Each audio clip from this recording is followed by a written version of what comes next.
Hi, welcome to today's video. Today's video, I want to show you some variations of bound angle pose.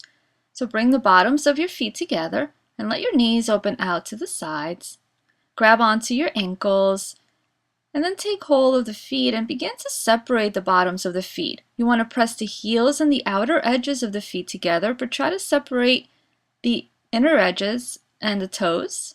Begin to fold forward, bending at the hips. Take your elbows to the knees, nudging the knees down just slightly, and maybe folding a little deeper, going as far as possible for you today. Come back up, reach the arms up, interlace the fingers, and point your index fingers. As you do that, find as much length and begin to fold at the hips, extending forward at an angle, and see how that feels. Then bring the hands back down to the floor.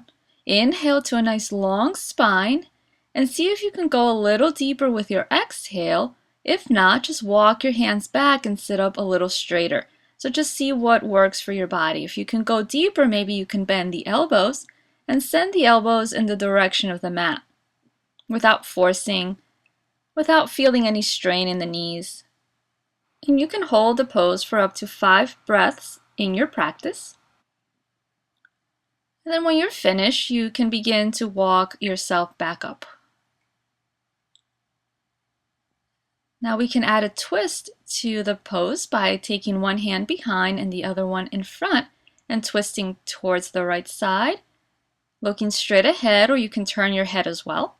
Come back to center and do the same thing on the other side, turning towards the left and looking over your shoulder if that's comfortable, or straight ahead. Come back to center once you're done. Bring your hands to the floor in front of you, lengthen the spine. And you can take the hands to the floor behind you and just move the legs up and down a few times, releasing the hips. So that's something else you can do, or you can rock side to side a few times. So that's another variation that you can try. And then you can also grab onto the outer edges of your feet and lift the feet with an inhale, balancing yourself in the center of your sits bones. You want to stay balanced and not roll back onto the tailbone. And after a couple of breaths there, you can release your legs.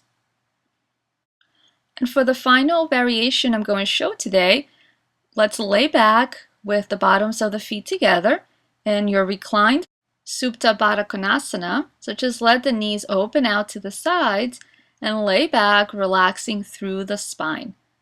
So any of these poses you can play with, you can try various ones during your practice.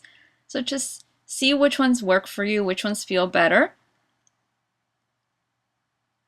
You can take your hands to your inner thighs and roll the thighs away so the thighs are rolling out. And maybe letting the knees release a little closer towards the floor. Try to keep the feet together, and if you like, you can always place support underneath your legs if your hips are tight. And you can also, in any of the seated poses, place a blanket underneath so you can sit on a blanket to be up a little higher. Take your hands to your legs, bring the knees in, hug your knees in, and just rock forward and back a few times until you rock yourself to a seated position. Those are the variations I wanted to show you today. Thank you for watching.